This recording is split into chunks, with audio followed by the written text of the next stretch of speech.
आज हम छठा चैप्टर त्रिभुज पढ़ने वाले हैं। उसका परिमेय 6.1 क्वेश्चन है। यदि किसी त्रिभुज की एक भुजा के समांतर अन्य दो भुजाएं को भिन्न भिन्न बिंदुओं पर प्रतिच्छेद करने के लिए एक रेखा खींची जाए तो ये अन्य दो भुजाएं एक ही अनुपात में विभाजित हो जाती है।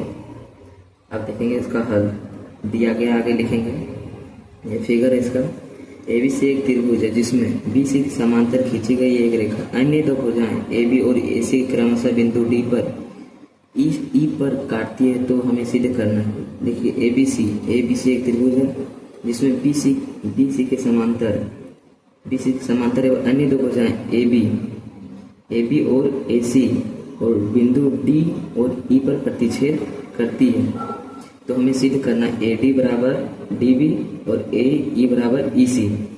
फिर रचना में लिखेंगे NE लंब खींचेंगे AD। देखिए NE लंब है AD पर और DM लंब AE पर तथा बिंदु B को E से मिलाया और D को C से मिलाया। प्रमाण अब चलते एरिया ADE ये त्रिभुज, इसका आधार गुने ऊंचाई होता है, जानते होंगे। और फिर एरिया नीचे उसके BDE देखेंगे। इसमें आधार 1/2 होता है तो 1/2 आगे लिखेंगे। फिर AD लिखेंगे। फिर NE लंब इसका क्या है, NE है। फिर एरिया BDE देखेंगे। इसमें 1/2 लिखेंगे। उसके बाद इसका आधार DB है और लंब NE है, यही लिखाएगा। इसको समीकरण 1 मानना है, इसको समीकरण 2 मानना।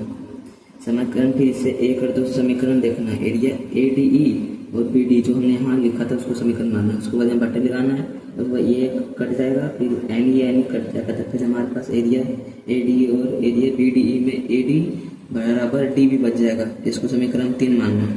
जिस प्रकार इसको माने इसी प्रकार से एरिया AD यही फिर मानना है। और फिर एरिया DEC मानना है, ये मानना है। इसका हो जाएगा AE बराबर EC। इसको समीकरण 4 मानना है। समीकरण हमने माना। उसके बाद हमको त्रिभुज BDE एरिया जो BDE था और DEC था एक ही आधार व एक ही समांतर के बीच था, इसलिए एरिया BDE बराबर एरिया DEC। इसको समीकरण 5 मान लेना है।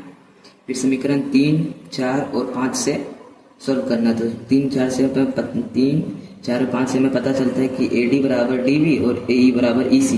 हमें यही प्रूव करना था और हमारे यहाँ क्वेश्चन प्रूव हो गया। सब्सक्राइब कर दीजिएगा भाई, प्लीज़ कर दीजिएगा, नहीं भूलिएगा।